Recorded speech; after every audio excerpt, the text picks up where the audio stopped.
Hi guys, today I want to talk about something that's very dear to my heart, comic book cartoons of the 90s. And now, I'm not going to single out either comic book house's cartoons of this period.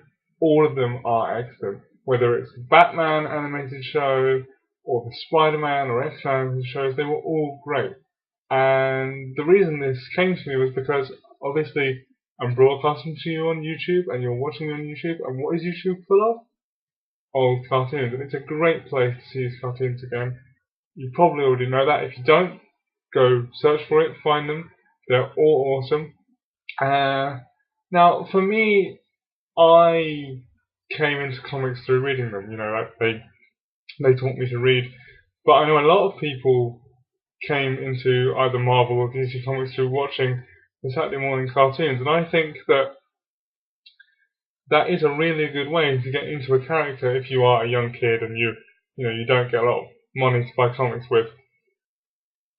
But I think the cartoons of the 90s especially, they were really, really good at taking really complex comic book storylines, particularly the ones of Marvel, say the Clone Saga or the Dark Phoenix Saga, and condensing them down to say maybe 5 or 6 episodes, and really making them accessible to audiences that hadn't read, these large numbers of issues or couldn't afford to buy all these issues.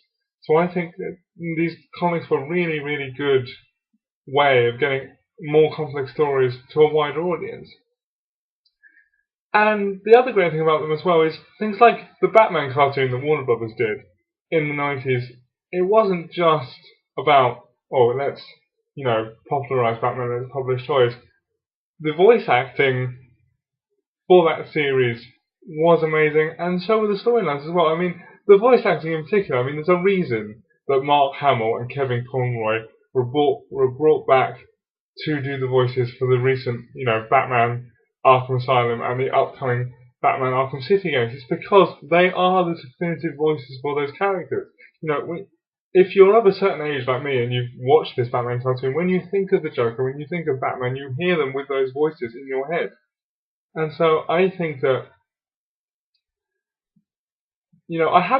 obviously I'm a bit old, so I haven't seen the new line of comics that Marvel and DC are doing for their characters. So maybe, in fact, no, not maybe, I am quite biased.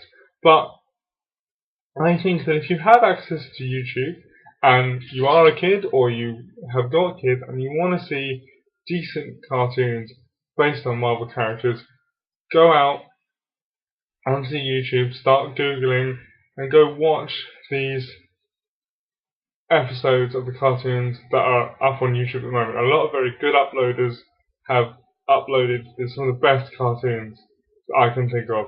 So go and watch them.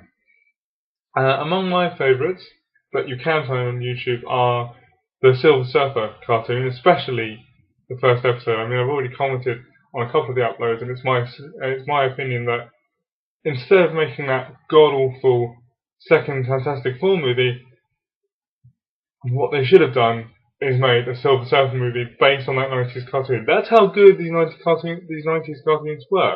They had all of the awesomeness of the characters that you love condensed into 20 minutes, half an hour on a Saturday morning. That's the reason why they were so good. And a lot of the other cartoons, even at the time in the 90s, a lot of the other cartoons didn't have that. So that's all I really wanted to talk about today. Go out onto YouTube, go find these 90s cartoons, watch them again if you already love them. If you don't know what I'm talking about, go watch them for the first time. They are actually really good at conveying condensed versions of longer comic book stories, and in some cases, they're better than the films. Okay, that's all I wanted to say for now. I'll do another video tomorrow, I imagine, unless I'm doing something else. And as soon as Blogger fixes its shit, I will be on Blogger again vlogging. Okay, see you.